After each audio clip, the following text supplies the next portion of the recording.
Alors, bonsoir à toutes et tous. Nous commençons quelques instants en retard. Je prie de bien vouloir m'excuser auprès de personnes qui sont en ligne. Nous avons perdu des intervenants. D'une part, le docteur Ekia est malade, donc il s'excuse auprès de nous. Et une de nos intervenantes qui était là dans la salle s'est volatilisée. Mais nous avons gagné une nouvelle intervenante. Oh, bah Chloé, elle arrive. Ça y est, tout va bien. Alors, très bien. Nous allons commencer donc notre table ronde sur la question santé, où s'arrête le soin, où commence l'augmentation.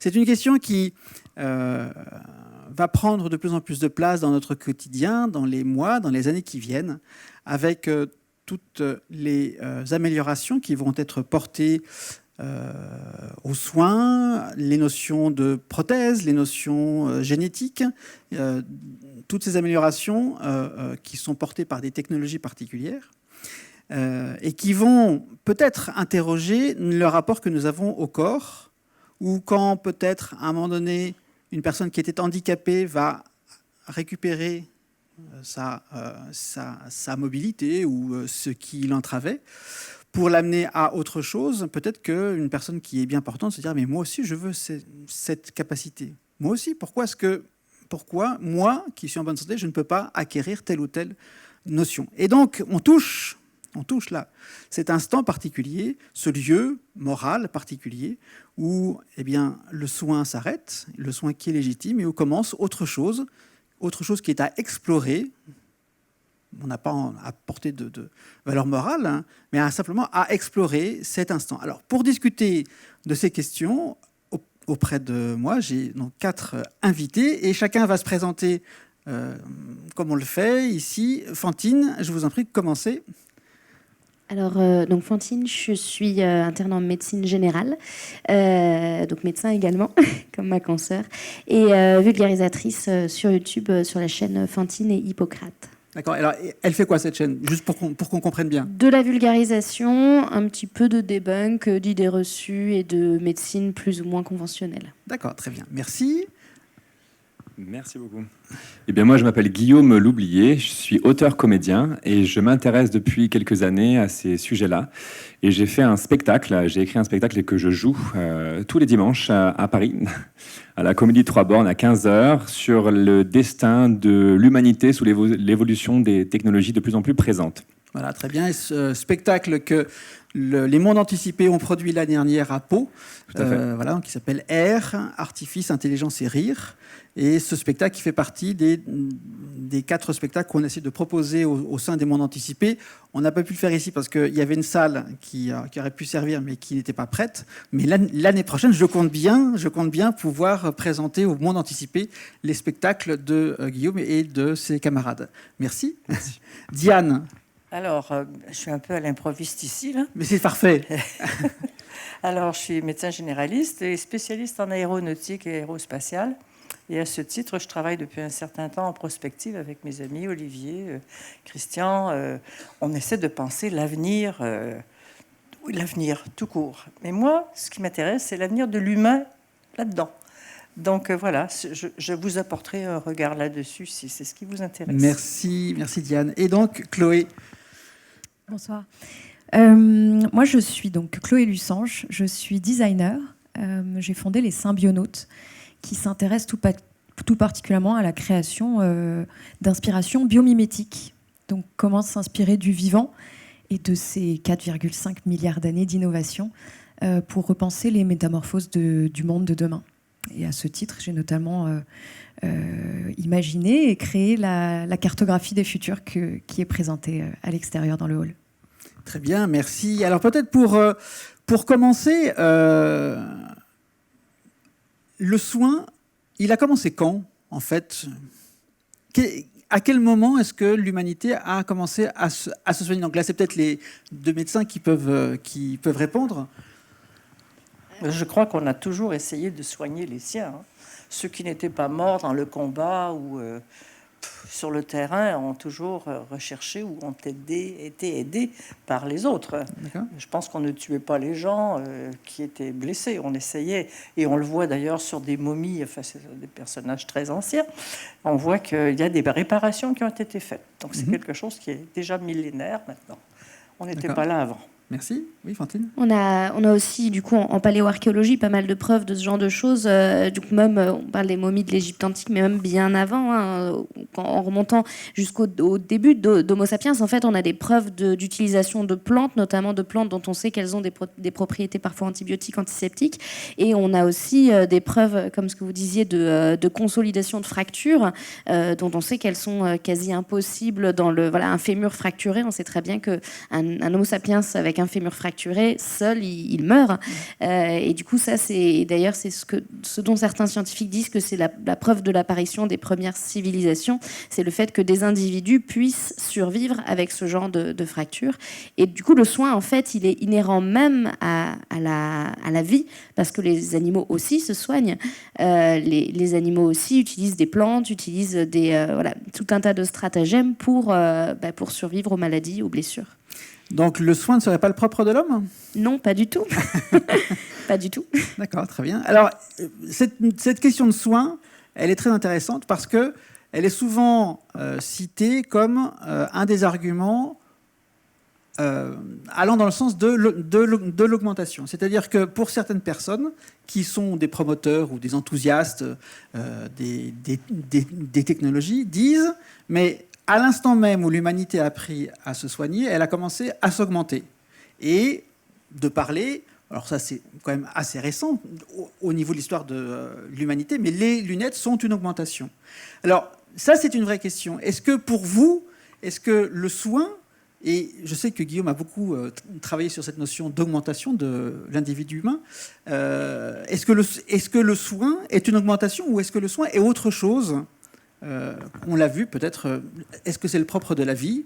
Est-ce que c'est le propre aussi peut-être des communautés humaines ? Puisque un fémur cassé, il faut peut-être être sûr d'avoir une communauté humaine autour de soi. Ou est-ce que l'augmentation est encore autre chose que la vaccination, la chirurgie réparatrice, etc. Quel est votre avis, Diane ? À mon avis, l'augmentation est autre chose que le soin. Alors, elle serait Bien quoi ? sûr, le soin nous permet d'avoir des performances, de trouver des belles technologies, d'intervenir de façon très efficace et de rendre éventuellement au corps ses capacités antérieures ou même de les augmenter.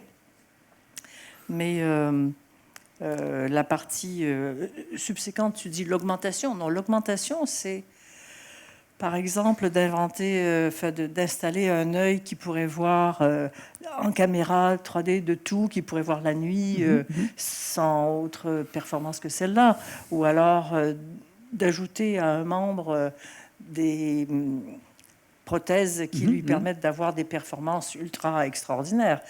C'est autre chose. Pour moi, l'augmentation, c'est autre chose. Et on a beaucoup de technologies en médecine qui avancent parce qu'on veut soigner, qui débouchent sur une augmentation.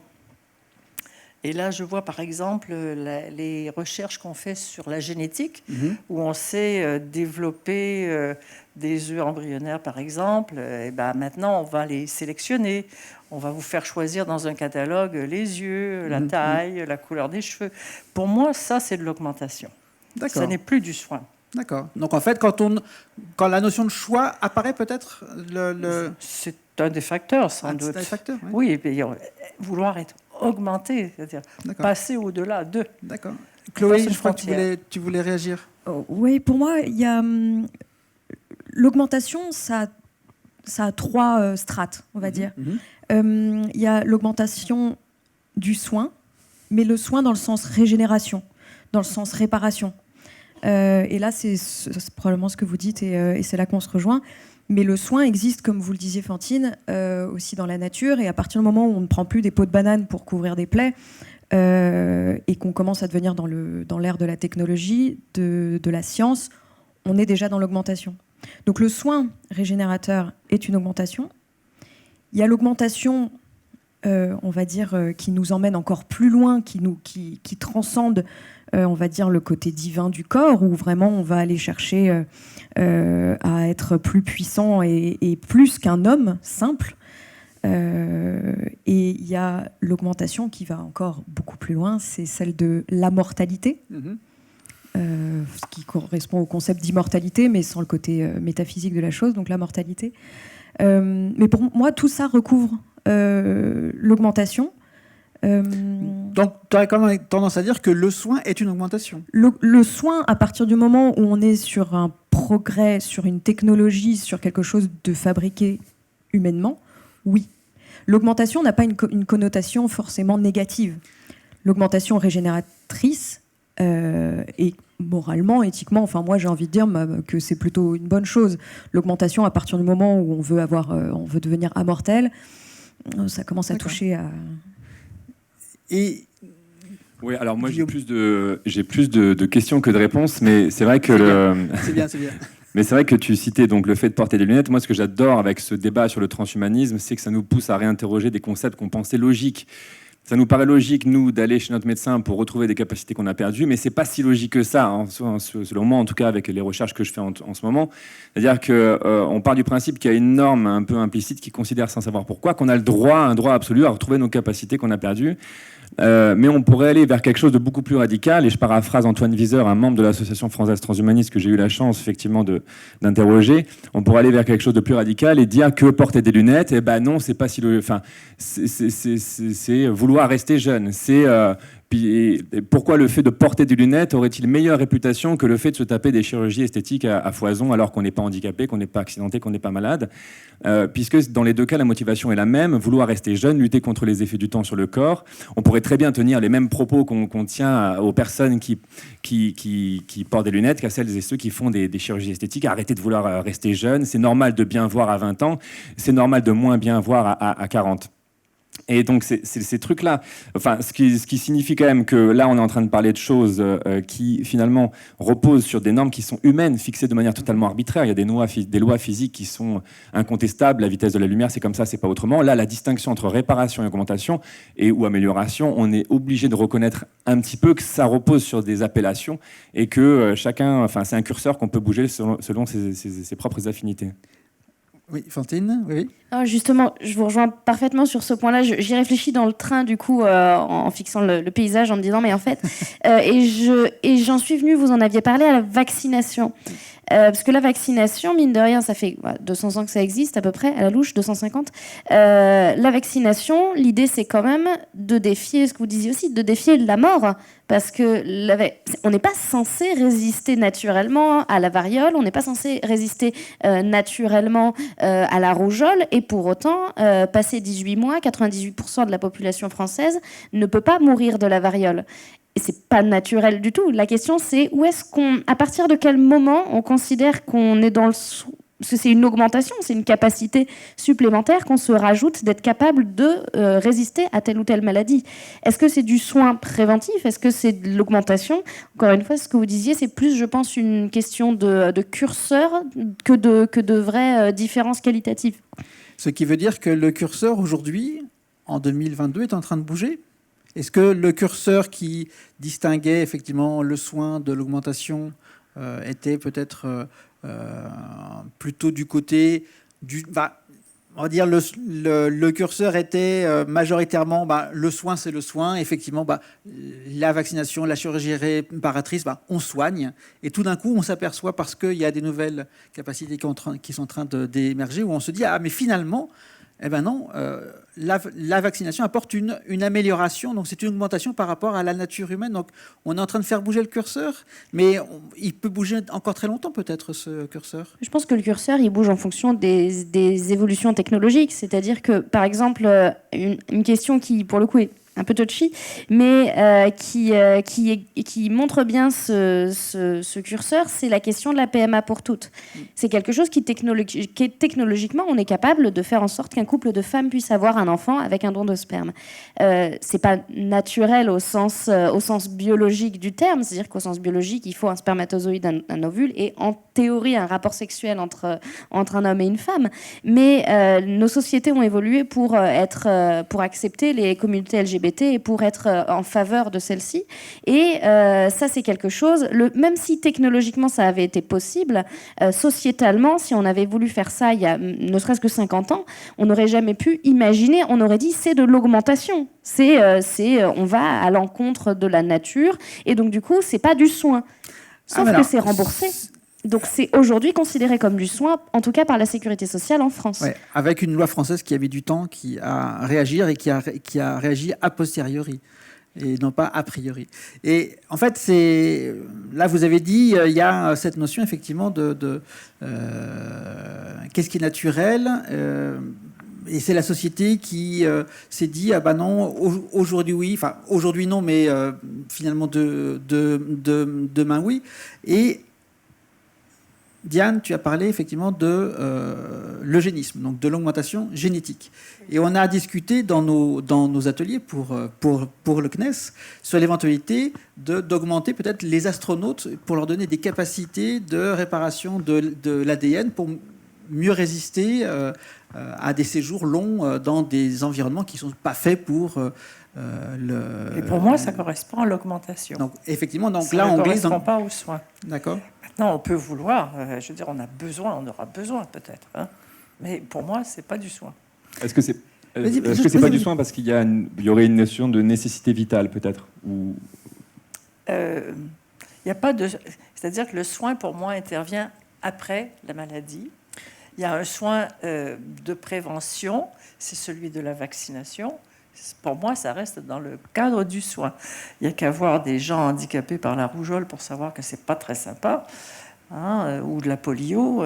On peut prévenir, mais quand on dépasse cet objectif et qu'on voit au-delà de la personne humaine que nous sommes tous maintenant, pour moi, c'est de l'augmentation. Les lunettes ne sont pas de l'augmentation pour moi. Pourquoi ? Parce que malheureusement, un enfant hypermétrope à 4-5 ans, s'il n'a pas de lunettes, il ira où ? Il ne verra rien de sa vie. Ah oui, ce serait totalement débile de s'interdire ça.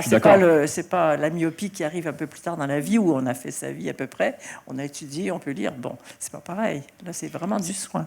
C'est aussi une question de société. Je crois que dans nos sociétés, on parle tout particulièrement de la France, mais dans nos sociétés, on a un besoin d'être plus ou moins tous identiques, ou en tout cas d'être tous sains selon une certaine liste de normes. La norme de pouvoir voir dans la ville et marcher, on va dire, à peu près tous de la même façon, pendant tout le long de sa vie. C'est quelque chose qui est considéré comme un acquis, un droit, vous le disiez. Ça renvoie à quelque chose, un anthropologue qui s'appelle Claire Michalon, que je vous recommande fortement, et qui établit justement un curseur ou une explication des différents types de sociétés sur leur rapport à la mort, vous le disiez tout à l'heure, entre précarité et sécurité. Et qu'on est en fait sur un curseur qui se balade sur une ligne, mais dont les problématiques auxquelles on fait face pour demain, il va falloir qu'on sorte en fait de ça, tout en gardant l'idée de la mort, peut-être en s'appropriant aussi l'idée que la vie est un cycle, pour envisager un curseur qui serait ailleurs en fait que précarité, sécurité. J'ai pas la réponse, mais c'est ça en fait. Est-ce que c'est l'augmentation ? Moi personnellement et éthiquement et vu comme ça peut aussi être un petit peu dévoyé, je ne pense pas. Mais peut-être que ça y participe, et créer nos propres extraterrestres, des hommes de la Terre augmentés qui pourraient passer 6 mois sur la Lune sans casque et sans tenue de cosmonaute, fantastique. On n'en est pas encore là, c'est juste effectivement en fait, indépendamment de la notion de transhumanisme, d'accord, c'est de se dire, tiens, pour des voyages ou pour des séjours de très longue durée, dans ces environnements aussi hostiles que l'espace, il y a les risques liés aux radiations qui détériorent l'ADN. Il y aurait moyen de donner à ces individus la capacité d'avoir un ADN qui se répare. Et donc, effectivement, là, on va dire il peut y avoir une nécessité de recherche industrielle. Enfin, on peut trouver toutes les nécessités, c'est pas le propos. Mais de se dire, alors, est-ce que c'est de l'augmentation dans la notion de transhumanisme ? Si on peut le faire, je le fais. Ou est-ce que c'est une nécessité peut-être d'une évolution de la société, dans un progrès que la société prendrait.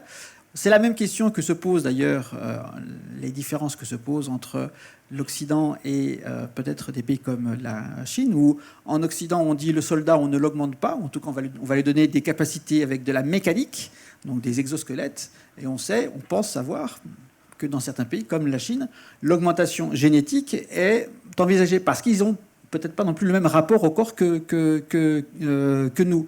Et donc, ce qui fait qu'on en revient toujours à ce curseur qui est très variable et qui, en fonction des époques et du temps, etc., va pouvoir prendre différentes positions. Oui. Mais oui, du coup, pour revenir sur le truc de la société, effectivement, qui détermine vachement, qui était très déterminante dans cette distinction réparation-augmentation.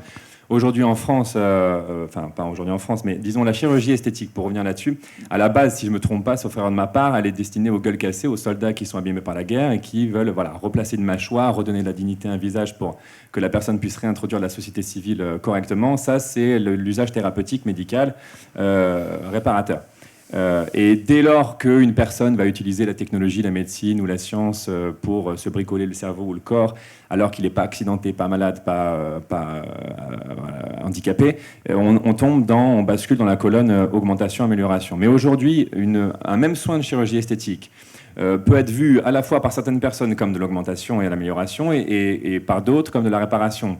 Moi, je suis acteur et j'ai des actrices dans mon entourage qui vont voir leur chirurgien esthétique pour rester compétitive sur le marché du travail. Il y a une notion de nécessité vitale, de survie en fait dans ce domaine-là.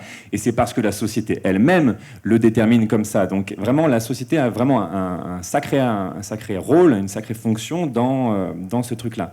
Et si le transhumanisme est encouragé, boosté, je me lance dans une idée, on va voir si je vais arriver au bout. Mais si le transhumanisme est boosté, alors il est fort probable qu'on ait commercialisé des puces qui nous permettent d'avoir des propriétés inédites. Imaginons que l'enfant du voisin se fasse offrir à Noël une puce pour avoir une mémoire un peu plus vive. Eh bien, est-ce qu'il n'y aura pas une obligation tacite pour nos propres enfants de faire pareil pour pas qu'ils se retrouvent défavorisés? Et est-ce que cette puce, qui aujourd'hui en 2022 nous paraîtrait de l'augmentation, de l'amélioration inédite, ne basculerait pas dans la colonne réparation si nous-mêmes, nous ne basculerions pas dans une société où nous serions de plus en plus nombreux à y recourir? Est-ce que ce qui était optionnel dans une société où la puce était l'exception ne devient pas nécessaire dans une société où la puce est la norme? Et est-ce que notre packaging biologique actuel, qui fonctionne bien et qu'on va ériger au rang de normal, ne deviendrait pas finalement handicap? Ce qui veut dire qu'on se laisse, quand on suit ton raisonnement, c'est qu'on considère qu'il y a un élan particulier dans une société et puis qu'on va en fait enfiler les perles qui vont construire un collier petit à petit. Suivant les perles qu'on choisit, on peut choisir un eugénisme plus ou moins, comme tu disais, Diane, plus ou moins clair, plus ou moins volontaire, plus ou moins affirmé. On peut choisir effectivement des augmentations biomécaniques, comme c'est Elon Musk qui prépare avec Neuralink sa puce de mémoire. Alors, ce qui veut dire que qu'est-ce qui nous incite? C'est le marché, c'est la nécessité, c'est l'envie, c'est l'enthousiasme, c'est la curiosité. J'ai l'impression que la technologie, quand elle avance, fait des grandes suggestions dans lesquelles, si on a les moyens, on va accepter, quoi. Par exemple, opérer ses yeux au lieu de porter des lunettes. Aujourd'hui, ça devient très, très commun.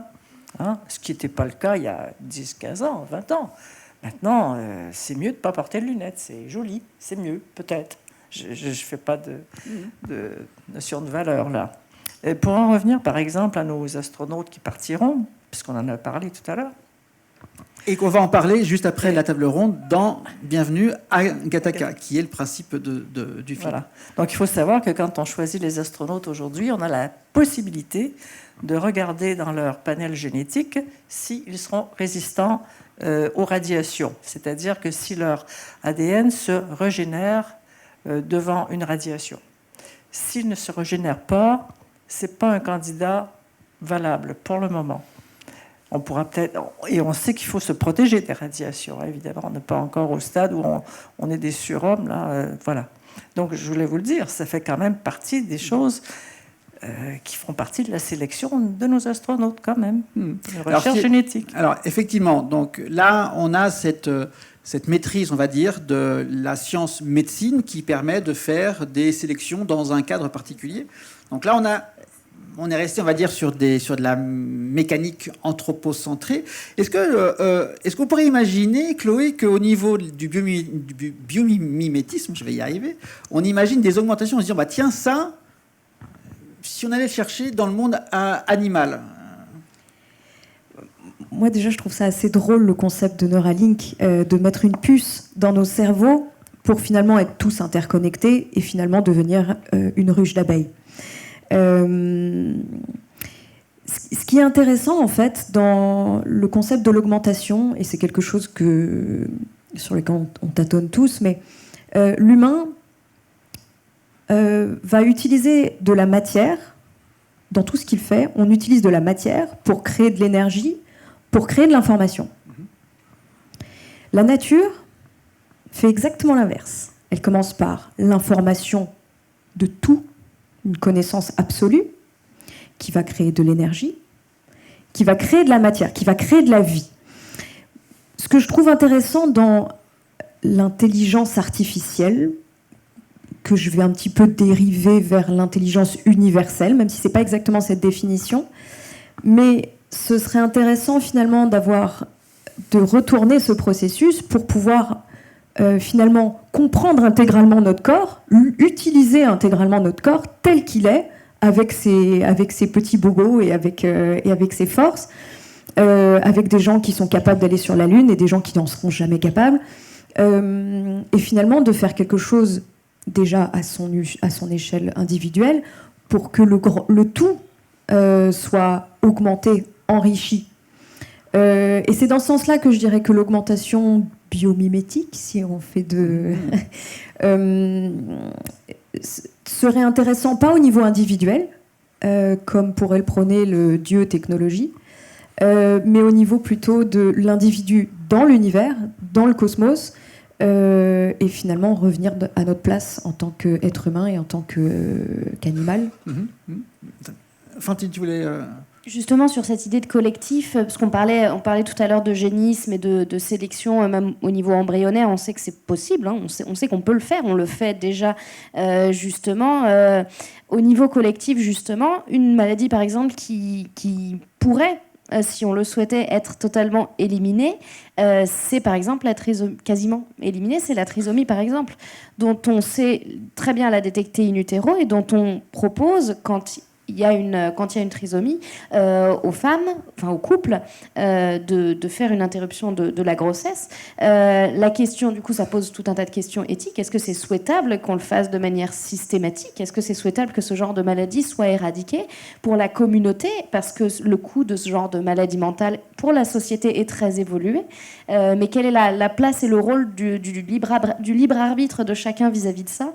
Et là, encore une fois, on en revient à ce qu'on disait. C'est tout un tas de questions sociétales qui se posent parce que la technologie peut faire de plus en plus de choses, de la même manière qu'on l'a vu pour les OGM il y a quelques années d'un point de vue végétal. Les sociétés ne sont pas forcément prêtes d'un point de vue moral, éthique, déontologique pour l'avancement de la science telle qu'elle est.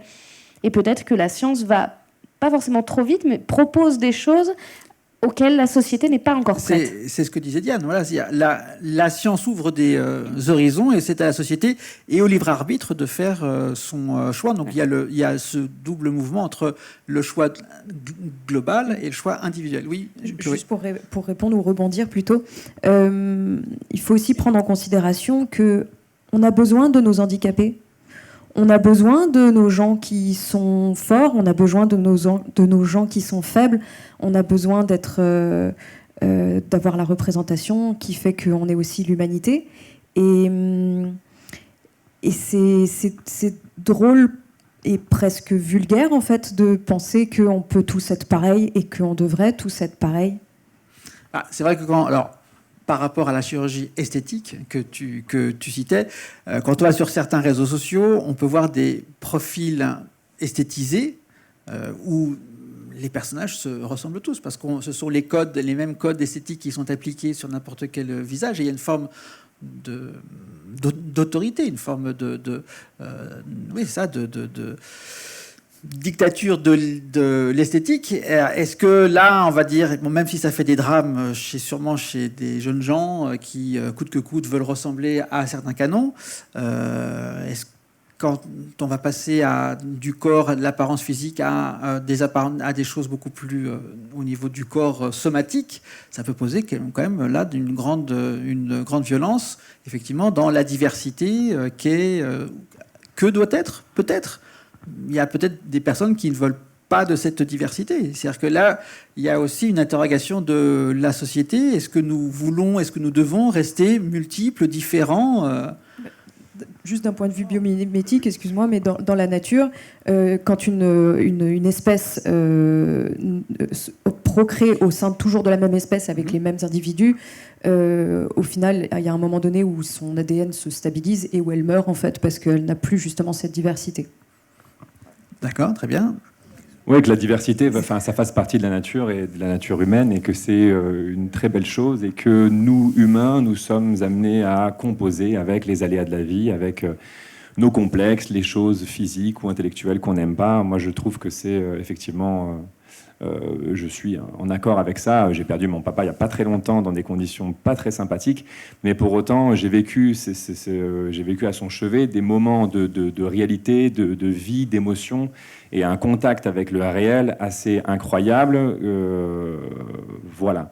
Après, bon, ça pose la question de qu'est-ce que c'est qu'un humain, parce que finalement on en vient à, vous voyez, un humain, c'est ça. Bon, et les transhumanistes, pour parler d'eux, vous direz oui, mais au nom de quoi est-ce que vous définissez qu'un humain c'est telle ou telle chose? Je crois qu'il y a effectivement la garant. Enfin, il faut être garant d'une diversité, d'une pluralité, mais les transhumanistes vous diraient mais au contraire, on va vers un éclatement d'individualité. On n'en est pas au stade où on peut acheter nos bras bioniques chez Carrefour ou demander un cocktail d'immortalité chez le médecin. On ne sait pas si ça va arriver, mais je pense qu'on peut se poser la question de pourquoi est-ce que tout ça n'arriverait pas quand on voit la vitesse stupéfiante à laquelle s'enchaînent les innovations technologiques, tous les projets en cours d'expérimentation, toute la facilité incroyable avec laquelle nous, les citoyens, nous les utilisons et nous les accueillons. Et voilà. Mais ça pose vraiment la question de qu'est-ce qu'un humain, et je pense que il faut vraiment, enfin, ça c'est ma sensation personnelle, mais il faut anticiper les choses. Il y a un défi social qui pointe le bout de son nez. Nous sommes vraiment à un croisement, et nous allons tous être confrontés à croiser, je pense, des gens qui vont recourir à des augmentations, à des transformations pour y affirmer une identité. Et je pense qu'il va falloir faire gaffe à ne pas considérer l'autre, le différent, celui qu'on ne comprend pas, comme l'étranger, parce que c'est pas cool, et que les mots, on va devoir vraiment plonger en nous pour bien fouiller quels mots on va utiliser pour se définir nous-mêmes et puis pour définir l'autre. Parce que les mots engagent des droits et des devoirs. On l'a vu avec les animaux, selon qu'on les considère comme des ressources, comme des êtres vivants qui méritent le respect. On l'a vu avec les femmes. Il faut attendre 1965 pour que les femmes puissent disposer librement de leur argent. On l'a vu avec les esclaves. Dans l'Antiquité, le fait de fouetter les esclaves n'était pas jugé inhumain parce qu'eux-mêmes n'étaient pas jugés comme des hommes. Et l'humanisme peut construire le contraire de ce qu'il entend promouvoir. En voulant à tout prix définir l'humain, on définit aussi l'étranger, le sauvage, le barbare qu'on peut opprimer facilement. Est-ce qu'on n'est pas à un tournant de notre civilisation, de notre histoire, où justement la notion d'humain, elle est un petit peu pas périmée, mais disons qu'on pourrait l'abandonner au profit d'une nouvelle notion qui serait la notion de personne? Alors, il y a aussi la question par rapport au choix qui a été... tous les choix qui sont de plus en plus à la disposition de l'homme. Si on interroge ce qu'est l'humain, est-ce que l'humain n'est quand même pas un sale gosse qui, devant un magasin de jouets, veut tout prendre? Justement là-dessus, alors sur la diversité, sur ce que vous disiez, on a bien vu ce que ça a pu donner sur certaines familles royales de plus ou moins 1600-1700 qui se sont retrouvées à force de consanguinité, à vouloir absolument garder la race pure, à plus ressembler à grand-chose. Et sur ce côté, le défi de l'humanité, ça me fait beaucoup penser à un jeu vidéo du coup dont c'est difficile de ne pas parler, qui est Cyberpunk, qui pose beaucoup cette question-là de la prothèse, en fait, de la place de la prothèse et surtout du défi social que ça représente. À quel moment, si on imagine un monde où, parce que c'est ce que vous disiez en introduction, on pourrait tous avoir des prothèses qui augmentent les forces de préhension, qui augmentent la capacité à courir plus vite, à entendre mieux, à voir mieux dans le noir. On a déjà des lunettes de vision nocturne. La question que ça pose, c'est comment on intègre ça dans une société qui se veut de plus en plus égalitaire et juste, sachant que toutes ces technologies-là ont un coût. Et la question, c'est comment ça s'insère dans une société dont on veut qu'elle soit égalitaire, avec des dispositifs comme ça que, comme des sales gosses, tout le monde va vouloir s'arracher, mais que seuls les plus fortunés pourront se payer.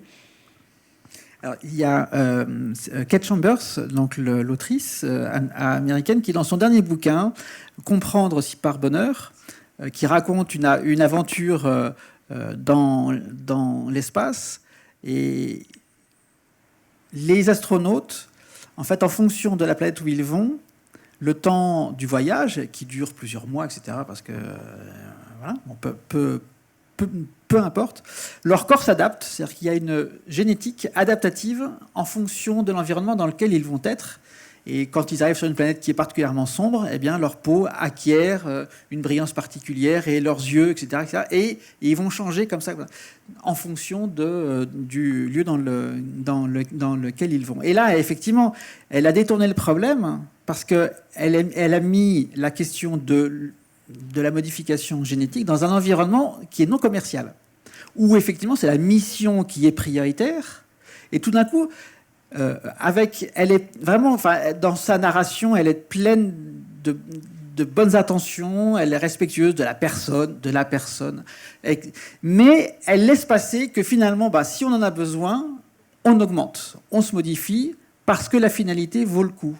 Est-ce que ça, est-ce que c'est un paradigme valable, effectivement, dans un monde qui reste un monde avec des marchés, avec de la spéculation, avec du marketing, et où on est en train de voir peut-être que le corps, on passe d'une notion du corps sacré, même si nous voulons des sociétés laïques, on a encore des rapports au corps qui sont issus des religions, à un corps marché, un corps qu'on va pouvoir marketer, à qui on va pouvoir vendre des améliorations parce que on sait le faire, on peut le faire et on a les moyens de le faire, donc on va le faire. Alors après, le corps a toujours muté. Enfin, à la base, on était tous blacks quand même. Enfin, faut le rappeler.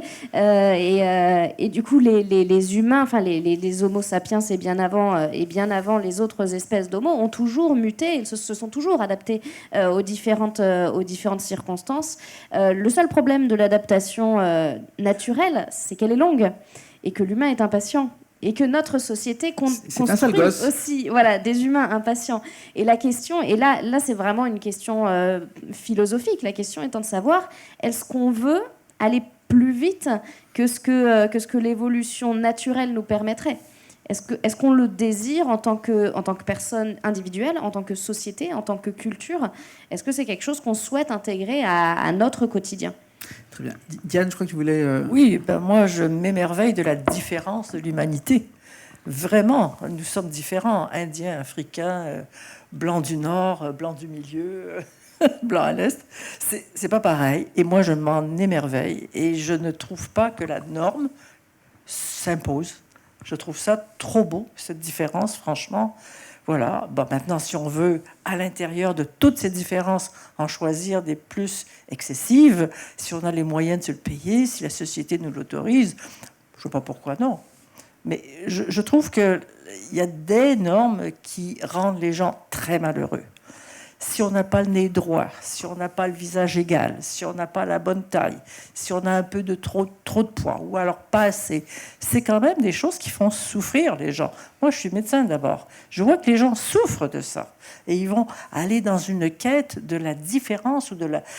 Je veux devenir comme tout le monde, mais c'est quoi tout le monde? Voilà. D'accord. Je pense que nous sommes tous différents et que c'est une chance. Merci. Chloé? Je pense justement qu'on est en train de changer. La société se métamorphose là-dessus, où aujourd'hui on voit de plus en plus, même dans la mode, on voit des mannequins ou qui sont plus en chair, qui ne font pas forcément une taille 34, 1m85. Et en fait, on commence à voir cette diversité, à la glorifier. On n'est pas encore habitué, mais ça vient tout doucement. Et ça va ça va a priori dans le sens justement de mettre en avant cette diversité. Ce que je voulais rebondir, je ne sais plus exactement sur ce que vous avez dit, Fantine, mais je voulais rebondir dessus, sur une des choses passionnantes que vous avez dit. C'est que je pense que la société économique, là où justement la dimension de progrès est vraiment de comment rendre tout efficace, efficient sur le temps. Voilà, on est sur une dimension de temps qui est très courte. Et là, on fait face à une problématique où la dimension de temps est courte aussi. Donc on est quand même dans cette logique de mais comment faire rentrer le progrès là-dedans. Ce que vous disiez ce que tu disais, Olivier, sur Kate Chambers, pour moi, c'est pas une augmentation, c'est justement une résilience, c'est une forme de résilience où le corps immédiatement se plonge et devient un être vivant parmi les autres êtres vivants. Et je pense que le progrès s'arrête dans cette décennie. Et je pense que la résilience, la robustesse des corps, des êtres, de la société, de tout un tas de choses, doit émerger. Et dans ce processus, où en ce moment il y a quand même pas mal de choses qui viennent nous faire trembler au fond de nos lits le soir, il y a une forme de la société qui doit mourir pour renaître dans cette forme de résilience et de robustesse. Alors effectivement, est-ce que le curseur soin augmentation n'est pas en train de glisser effectivement vers non plus soin et augmentation, mais une forme d'autopoïèse en... Non, une forme de fatalisme vers une résilience. Où on subit la nature, et puis est-ce que ces nouvelles formes de soins permettent une résilience? Et ça va être le mot de la fin. Alors peut-être donc sur cette question, chacun peut y répondre à sa manière. Chloé, tu as le micro. Ce que j'allais dire, c'est que oui, tout à fait, pour atteindre cette forme de résilience, il faut accepter, il me semble qu'il faut accepter les maladies. Accepter les maladies, ça veut aussi dire accepter la mort. Mais pour pouvoir transcender la maladie, il faut qu'on soit infecté. Alors par un vaccin, donc on est toujours par le progrès technologique, mais par un vaccin ou par d'autres types de modes de fonctionnement. Mais il faut qu'on fasse corps en fait avec notre environnement. Ce que j'ajouterais, mon mot de la fin, c'est aussi que le bras bionique, le pied qui nous fait avancer 3 fois plus vite ou qui nous fait rouler à la place des voitures, il faut quand même se rappeler qu'on n'a plus que 35 ans de pétrole, 40 ans à peu près on a à peu près 35-40 ans de gaz et de pétrole, et on a une centaine d'années d'uranium et de charbon. Et alors on fait quoi de notre bras bionique une fois qu'il est là et qu'on ne peut plus l'utiliser? D'accord, merci. Diane? Moi, je suis pour l'adaptation. Je vois bien que le genre humain s'adapte. D'accord. S'adapte au climat, s'adapte au changement de température, s'adapte au manque de nourriture pour beaucoup. Tous ne meurent pas. C'est absolument étonnant. Le genre humain, moi, je suis folle du genre humain. Très bien, donc une adaptation qui valorise la diversité, qui valorise la différence, absolument. Quitte à utiliser les moyens de la médecine et de la technologie. Ma foi, si c'est possible, pourquoi pas. Et je ne porterai pas de jugement sur ce mécanisme. Ah ouais, d'accord, très bien. Merci Diane. Guillaume? Moi, je suis pour la réflexion, c'est-à-dire que Bon, on a bien vu, distinction, réparation, augmentation, ça met personne d'accord ou tout le monde d'accord. C'est un truc un petit peu flou comme ça. Par contre, moi, ce que j'aime bien faire après mon spectacle, et notamment avec les scolaires, avec les collégiens, les lycéens, c'est entamer un débat, une discussion, et puis voilà, discuter, parce que bon, eux, ils vont tout de suite voir l'avantage que ça peut procurer, courir plus vite, voilà, etc. On peut évidemment parler d'écologie et du fait que les ressources sont totalement épuisées et que ça n'a pas de sens. Mais on peut aussi essayer de les amener à réfléchir à quelle société ça crée. Oui, il y a de plus en plus de corps, il y a de plus en plus de singularité, on s'assume de plus en plus, mais on est de plus en plus centré sur nous, sur notre nous. Et je dis pas ça de manière péjorative, vraiment, j'essaye juste d'essayer de décortiquer le truc. Et par exemple, la mortalité, le transhumanisme veut être amortel, ça veut dire mourir que par meurtre ou accident. Mais qu'est-ce que ça signifie vraiment dans le fond? Parce que sur le principe, sur le papier, on pourrait se dire c'est super, mais ça crée une société où on est de moins en moins tolérant à l'imprévu, au hasard, et où on est de plus en plus responsable face à la mort. Alors que la mort était jusqu'à présent une aventure collective où on pouvait justement tous se retrouver, c'était notre dénominateur commun, la mort devient tout d'un coup un choix, une responsabilité, et ça, c'est chaud. Voilà. D'accord, merci. Fantine. C'est compliqué de finir là. Ah bah écoute. Tout pareil. On a le droit de faire ça? Oui. Non, je plus sois à tout ce qui a été dit, bien sûr. Je pense que ce qui est important dans cette question, c'est de se dire, peut-être avant de vouloir augmenter, de bien soigner, parce qu'il y a encore beaucoup trop de choses qu'on soigne mal. Je pense notamment aux pathologies psychiatriques et à tous les troubles psychiatriques, de mal-être, de dépression, d'anxiété qu'on voit, qui étaient probablement déjà là bien avant, mais qui se révèlent de plus en plus, dont les gens parlent de plus en plus, qu'on prend mal en charge. Et peut-être avant de tous avoir des bras bioniques, ce serait peut-être pas mal de prendre soin les uns des autres. D'accord, merci. Alors, on va finir sur ce mot, vous avez tous dit, qui est une ode à la différence, qui est une ode au respect de la différence, mais qui sait aussi, dans cette différence, effectivement, apporter le bien-être. Et le curseur, ce sera peut-être pas nous, mais nos enfants qui le feront bouger. En tout cas, il va sûrement bouger encore le temps des quelques années que nous avons encore à passer sur Terre. Je vous remercie. Dans 10 minutes, nous avons la projection de Bienvenue à Agataka. Merci.